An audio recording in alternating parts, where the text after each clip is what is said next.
Sinusundan ko ang bawat laro ng koponan kong naghihingalo. Sa bawat bolang binibitaw, di mapigilang mapapasigaw. Kahit hindi relihiyoso, naaalala ko ang mga santo o San Miguel, Santa Lucia. Sana manalo ang Ginebra.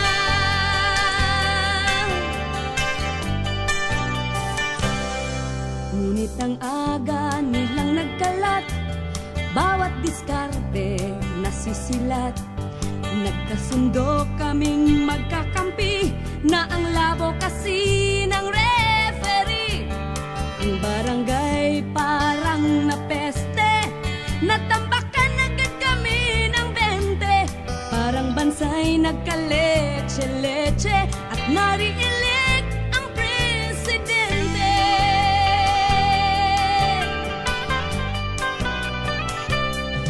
Pagbigyan nyo na ako, paminsan-minsan lang ito.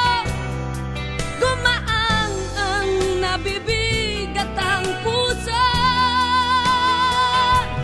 Pagbigyan nyo na ako sa munting hilig kong ito. Kung hindi, baka mag-away pa tayo. Nang second half ay mag-umpisa, nag-umpisa ang ratsyada nila. Ikip na pukol ni Noli Locsin, kahit final, pasok pa rin. Ang double team nila'y walang epekto sa alihub at alahoy ni Marlo. Sunod-sunod sa magkabilang kanto, 3 points ni Hizon at Harencio.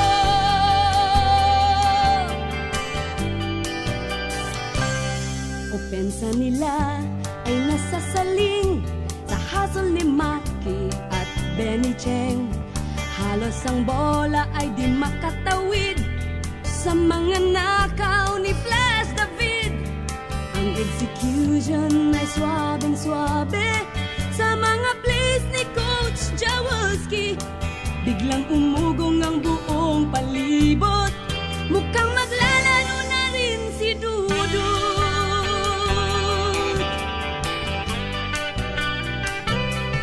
Pagbigyan nyo na ako, paminsan-minsan lang ito. Gumaang ang nabibigat ang puso. Pagbigyan nyo na ako, kahit paano.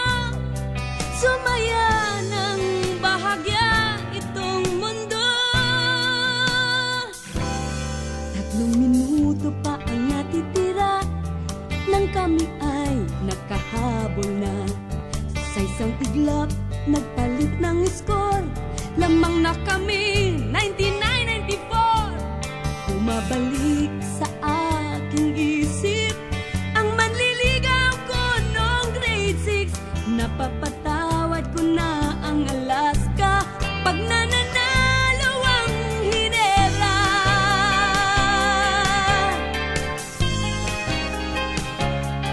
O kay ganda ng aking umaga,